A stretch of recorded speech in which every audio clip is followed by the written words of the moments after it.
Yeah, why don't I start today? I just want to, acknowledge the injury with Tyler Roberts. It was a kind of a freak accident on the pitch, and we knew it was going to be a pretty heavy injury right away, but Tyler was adamant about wanting to stay on the pitch for the rest of the match, which I appreciated, and it helped us a little bit maybe in set-piece situations and whatnot. But he had a successful surgery. We texted a little bit after the surgery, and he was in positive spirits, and the surgeon feels like it went well, so we're hopeful that he'll have a full recovery and in 3-4 months' time be strong and ready and back at 100%. Jesse, can you just sort of sum up how your time's been here so far? What's 10 days, first game under your belt? How's the settling in period been? Yeah, the nice thing is it's slowing down a little bit. The first days when you come, there's a million things on your mind and a million things to take care of, and you got to get to know people more and more. Now we've spent more intensive time with each other, everything from the people here at the training center to the staff at the stadium, to obviously the players, and I think that we've enjoyed our time together. It's been very positive. We obviously felt good about the first performance, despite not getting the result that we thought we wanted and frankly deserved. But we know that those good feelings are will stay strong when we can get the results. So the focus and concentration to try to push every day to understand exactly what direction we want to go in has been good, and we will need that in this coming week. You sound as though you've had positivity from the players as well, which is a good thing. You have to remember it's not easy for them, is it? Because a new manager comes in so used to the previous regime, and so used to certain training methods as well. They have to adapt, don't they? So have you been pleased with that? Yeah, they do have to adapt. We talked about that from the beginning. I think it's not just the tactics and the football style. It's also the type of leader I am. I'm different. I'm more interactive. I think not just comparing to Marcelo, but to many coaches. So. But they're getting to know me more. I think they're getting to understand what's important to me and what will be important to us, and their ability to commit to that every day and come with energy every day. It will determine how quick the learning curve is. Again, after the first game, I think the feedback in terms of the performance is what we wanted, but it's only the first step, and there's a long, long, long way to go yet. Just talking about that first game, a lot of people focused on the immediate aftermath and the post-match huddle on the pitch. Was that something spontaneous, or is it something you want to continue? So I've done that at different moments, partly because, like if I go back to my time in Austria and Germany, after the game, the media comes for players right away, and it's almost impossible after the match to have the whole group together. So I've spoken with James that the attention around this small little conversation with the group I find frankly hilarious and ridiculous, but whatever, maybe people don't see that much here. I've done that quite a few times in my career, in positive moments and negative moments, and it's about now making sure that we're able to, as a group, process what just happened and make sure that we're clear on what was good and what was bad and how we're going to move forward. So I thought that the immediate feedback in that situation was important. I realized maybe I could do it in the locker room. Maybe I'll do it on the pitch. I don't know. Who cares? Spoke to Jack Harrison yesterday. He enjoyed it. He said good. It was the right thing to do. So. Yeah, and then to make sure that our fans were great at Leicester, to make sure that we always go and acknowledge them, which the guys are really good about that. And then just to continue our process here of what we're trying to develop and to do it in as short a time frame as we possibly can. I'm just talking about fans. How important are these? Statement to the obvious, I suppose, isn't it? 2 home games, big 6 points available. There's 11 matches for and 33 points to play for. It's a long way to go, isn't it?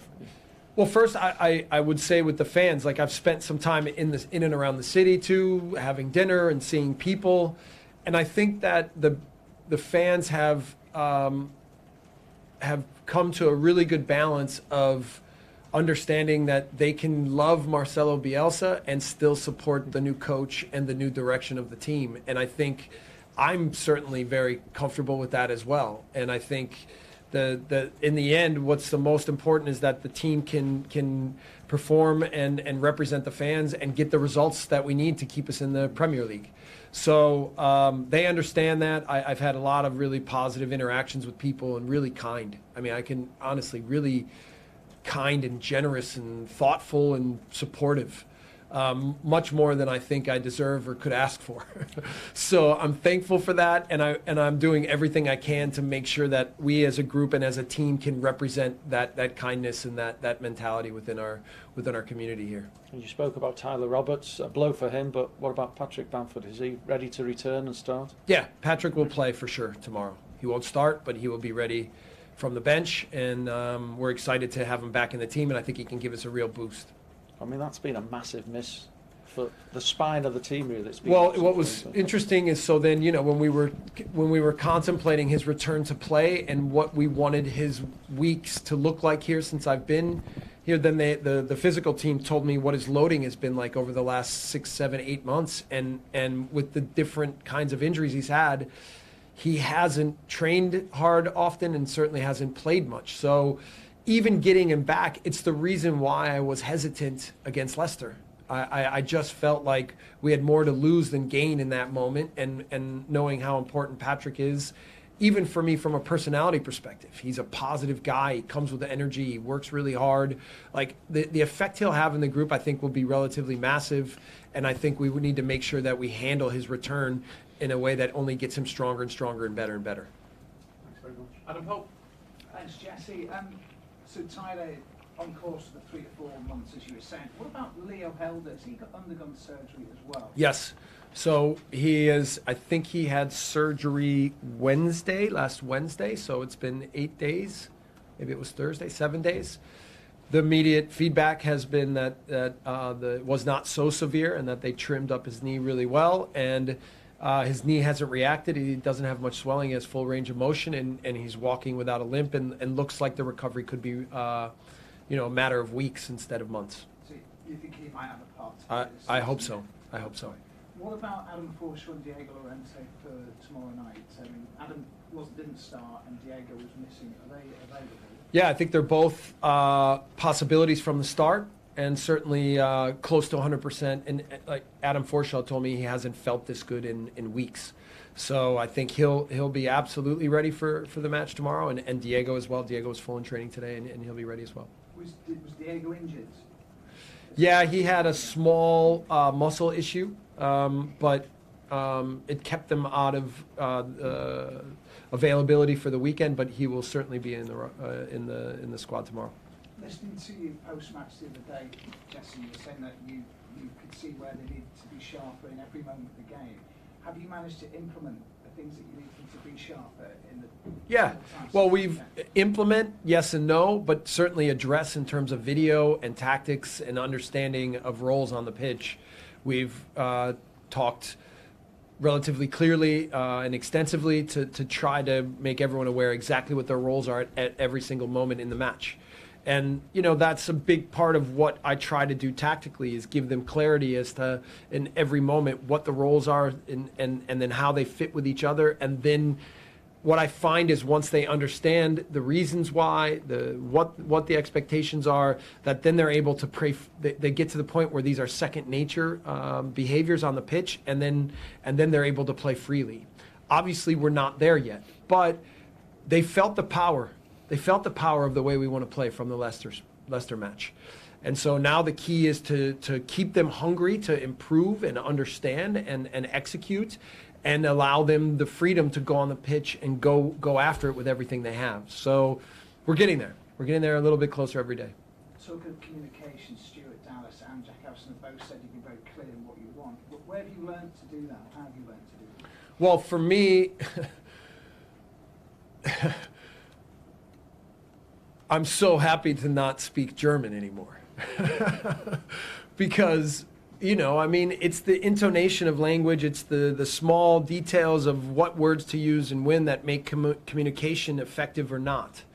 And I became relatively fluent in German, but I wasn't able to capture every moment as well as I can in English, obviously. So even the thought of coming here, there's so many things I think I touched on in the first press conference about the people here, the connection I have with the leaders in the club, the idea of what the club is and wants to become, and how the playing style can transfer from, Marcelo to me. But a lot of it is also that I feel much more comfortable in my ability to implement, to communicate, to describe, and also the emotion I think comes across when I'm just able to speak my mother tongue. So what's funny is that maybe I'm ridiculed more for my language here in England than I would be in Germany, and it's my native language. But we'll get through that. I'm not worried about it. We'll get through that. As for Aston Villa, you have had crossover with Steven Gerrard when he was at LA. What can you recall? Obviously, he was a coach at his time. But he remembers you as a coach. Okay. What do you think of him as a coach? Well, I would start with first talking about watching him as a player when he was at Liverpool. He was a player I admired because of his passion and his will on the pitch.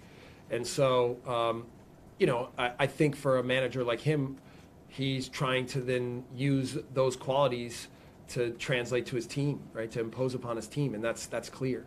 And I think that they've responded to him really well, despite not every result being what they would want. I can relate with that, I was nowhere near the quality of player as Steven, but I tried to embody full mentality on the pitch and to be a player that played with no fear and went after the game and after the opponent at all moments. So I appreciate what he has said. We played against LA. I think we won when he was there. I think we might have won 3-2 with a late penalty. But he scored in that game, if I remember correctly. It might have been, maybe it was 2-2. I think it was 3-2. But the crowds, LA is sort of like the jewel of MLS and the superstars that they've had there over the years with David Beckham and countless other guys, meant that the games in LA were always exciting and fun and had a lot of emotion. Just finally, how many times a day do you remind Jack Harrison that you beat 7-0 on his professional debut? I try.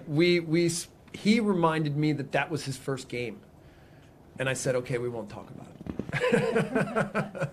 I think that's a pretty famous game in the history of the league in MLS, and certainly one that we had a good match plan and played very, very well. But I knew, I'd watched Jack in university, and we had considered trying to find a way to draft him when I was at the New York Red Bulls. All these things might be a little bit foreign to the way football works here in England, but the way it works in the U.S., I knew who he was, and we would have really liked to have him at the New York Red Bulls, but unfortunately the enemy had taken him. But it's nice to be on the same team with him now. Thanks. Yep. Damien? Hello, Jesse. How much emphasis have you put on improving the defence? Because you seem to limit Leicester to quite a relatively few chances at the weekend. Well, I mean, it's one thing to say you need to defend better, and then it's another thing to just be clear with what the tactical model is and how you want your team to behave. For me, the way we play, it's not fair to say that Elland needs to improve his performances or that the center backs, or it's about the team and the clarity at which we want to play. And if you were to talk about their ability to execute that in the game against Leicester, I would say it was a very good performance, very positive, quite unlucky even in the moment that we give up the goal. The one thing I spoke to the team about is the goal was a result a little bit of the fact that when Schmeichel had the ball, we weren't all ready for exactly what was going to come next, and it was too easy for Leicester to walk down the field and now be in our last third and have the opportunity to put together a little quality play like that. So the importance in the way we play, that every player is always alert and ready and clear and organized, and that the communication on the pitch is such and that the roles are understood, is what will make us a better defensive team, more so than just the individual performances. What are you expecting from Aston Villa? Because they're on a decent run of form at the moment, 2 back-to-back wins. They'll play. I'd be shocked if they don't play with a diamond. They've gotten 2 good results when they've played with a diamond in the last games. Coutinho's been a big factor playing the 10 in the diamond. The 2 strikers, Ings and Watkins, have been very active and very explosive, specifically in transition moments. They've also defended very well. They're a team that frankly admire with what they do with set pieces. I've heard they have a set piece coach, and the creativity they show and the variation that they have and everything that they do means that we have to be alert and ready for any kind of special plays that they might organize, and a team that's very confident, right? And so that can always be dangerous. We will need our fans. We will need a good start. Certainly one of the goals will be in a good start to find a way to get the lead. It's been a long time for us as a team since we've had a lead in a match. So I think we painted the picture. We've also played against them a month ago, but I think we painted a pretty clear picture as to what to expect from the game, and then what our tactics are and what we want to achieve. Okay. Brett? How are Calvin and Liam getting on? When might we see them? So Liam was in training yesterday, and I think he's making really good progress. Calvin is a few days behind. We will evaluate on Friday if he's ready to start to enter training. In my mind, I'm earmarking the international break as a time where we can really start to get him into a training rhythm and get him back to being at 100%. Maybe it happens earlier. Let's see. But I think what's most important at this juncture right now is that we don't have any setbacks and that we're building them in the right ways so that the curve of returning back to play is as steep as can be, but has no interruptions. How can you get the best out of Rafinha? How can you get him back to the form he's shown previously? Yeah, I think making him clear with what the tactics are and what we want from him in different moments with and without the ball, and having him be aggressive and confident in 1v1 situations and transition moments, have him be explosive and use his ability to run and sprint and do that over and over again. He's one of the most fit players on the team.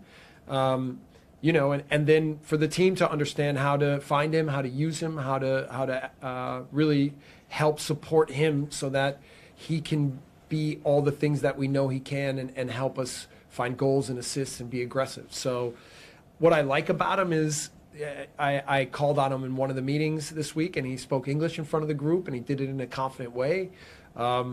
He also has come to us several times and said, I'd like to do this on set pieces. I'd like to do this when I'm in this parts of the field. And so I like that he's assertive. I like that he's confident, and we're going to use that to help us continue to find results as a team. Thanks.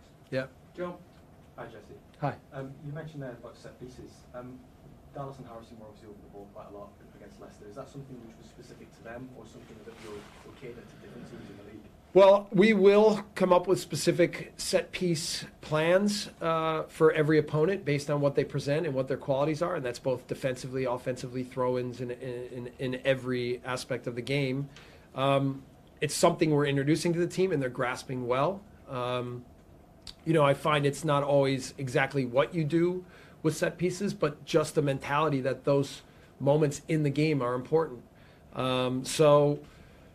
We even had we created a plan today, and the players' attention to detail and then their execution on the pitch, even from a training session, was quite good. And then we also showed them in the game how they were relatively successful with the things that we wanted to achieve offensively and defensively. So it's a good first sign for what we want to become as a set piece team. But a lot of it, again, is about the mentality and that these moments are important. So we'll keep working on that. You're looking forward to meeting the Elland Road faithful tomorrow? Excuse me, the what? The Elland Road fans. Yes. So I've heard from multiple people around the league, friends of mine that are coaches at other teams, and obviously from our players that this is, if not the best, one of the best environments and fan bases and most loud and energetic and supportive fan bases in the league. So we need them in these two games. I think everybody in the city knows that we need them. Everybody in the city knows that we need points and results, and nobody wants to be satisfied with anything but being in the Premier League next year. So this is a group effort, man. We have a one team city here, and let's use it to make sure that we are creating momentum in our group and in our team so that we can achieve our goals. Thanks. Yeah. Well, hi Jesse. When it comes to your lineup, how much will squad rotation play a part in what you do over an extended period of time? Like now your coach, you will rotate. I have a reputation for rotating, I think, and giving players opportunities. I know that with the demands that I put on the players physically, that fresh legs are important, as well as not overloading players in the team is important. I also like there to always be hunger in the team to know that if players are training well and performing well at any given moment, that they are considered to be factors in what we need on game day. So, yes, and then it's just, the answer is yes about rotation, and then it's just about finding the balance of what to do and when and how it affects match plans and specific opponents, and trying to, without being too clever, make sure that we have a strong group and a full squad that's ready for every moment. With somebody like Coutinho, who is in good form at the minute, would you set up specifically to counter somebody like Yeah, we already discussed that this will be a focus of how we address the game. I think it's important to always identify what the strengths are of a team and what players make a difference. Certainly, everyone knows that Coutinho is a great player, and I think that it'll be really important for us to make it tight for him, to not give him much room, to be aggressive with him. So clearly not an easy task, but not one that'll be handled by one person. It'll be a group effort. Thank you. Yep. Stuart, you got one? Hi Jesse, can I just ask, as you're learning about players and their characters, I guess you probably learn more after a defeat than anything else. So what did you make of their reaction and their morale at the moment? Well, what you need to be in 11v11 moments, to use those moments to get to know people more and to help them understand how they can develop and fit into the puzzle of what we're trying to create here. So whether it was a win or a loss, what I saw is an intelligent group that is really committed to each other, that wants to learn, that wants to try to achieve under the things that I'm trying to present them. I know that even when again, if you talk about the huddle after the game, I could see by the looks on their faces, even in the last minutes of the game, that they want it so bad, right? So there's no lack of desire or work ethic or commitment. That is all there at the highest level, and it's just for me to help shape how to use those energies from a mentality perspective and a football perspective so that they can perform and win, right? This is what they want more than anything. I think, again, the best way to keep the energy positive and the mood in the team strong is to get some points and get some wins, and then I think it will come together in a way that we're all proud of. Mark? Yeah, I was just going to touch on Coutinho, which Phil mentioned. Stephen Gerrard described it as a level above Jesse, and you're not an advocate of man-to-man marking, so it's going to be interesting how you deal with the player. Yeah, and he works for the team, but he's also clever about when to not commit so hard to some of his defensive responsibilities, so that when the ball turns over, he has energy and he can be in dangerous positions to be in the counterattack. We have to be very clever with that and account for him at all moments. And then, I think, Steven's right. He is a quality player that, for Villa to get their hands on him, I think is a game changer and very helpful. And we need to make sure that we are aware of that and that we understand that and that he has a tough day. Mark, sorry. Oscar, have you got a question? Yeah, hi Jesse. Hi. You were speaking earlier about what you've been told about the atmosphere at Elland Road from other people. Did you know much about it yourself before you arrived? You could have been watching games. Is that something you picked up on? Well, I did see it and I heard it from people this year that have been around it. And then I could probably even go back to my friends Mike Grella and Lloyd Sam that were here when they were in the championship, and they would talk about the energy behind the team and the love they had to be in this city. So, and again, the part about people being incredibly positive with me, incredibly positive.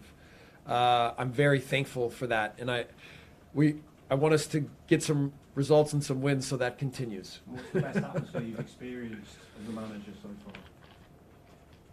I mean, there's been a lot, right? When we played in Liverpool in Champions League, all the Champions League environments are outstanding. I've been at a game at La Bombonera in Boca Juniors in Argentina. That's pretty incredible. I've been to a North London derby. I've been to a lot of Dortmund's an incredible stadium. What a great fan base they have.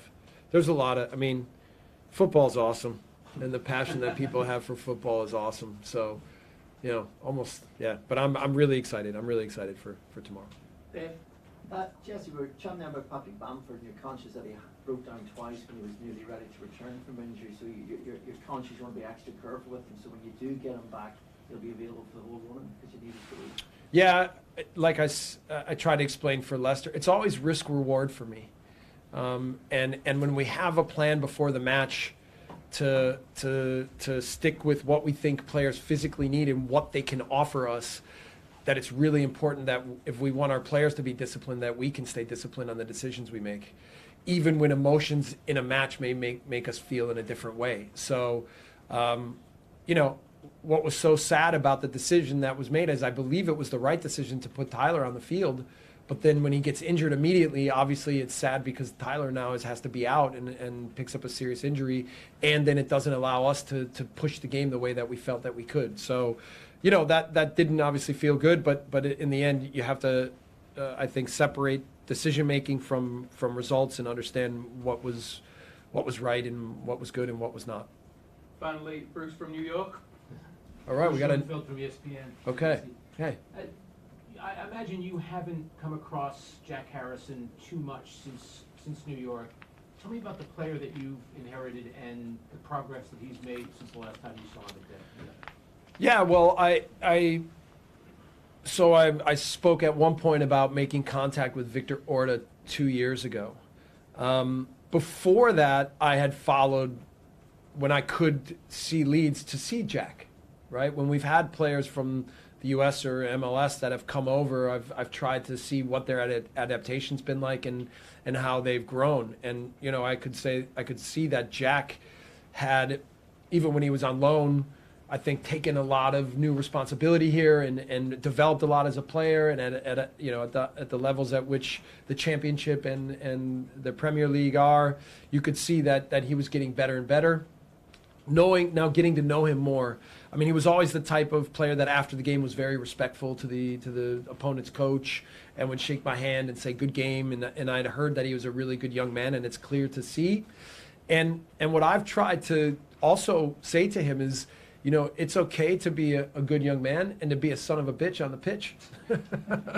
You know, and almost, you know, so he has such quality. And my goal is to push him and his personality and his level of play on the field so that he can use all of his strong qualities as a human being to benefit him to continue to grow as a player and become as dangerous and effective and as big a part of the game as I believe he can be. So, I mean, that's every little player is a little different in what their qualities are and how I'm trying to help them move forward. But that's how I'd kind of quickly sum up, you know, what it's been like with Jack in the first week. He thinks he's an especially good fit for what he has learned about your system. Okay. Both in terms of what he can do in offense and his defensive energy. I mean, do you agree? Yeah. Listen, he can run all day.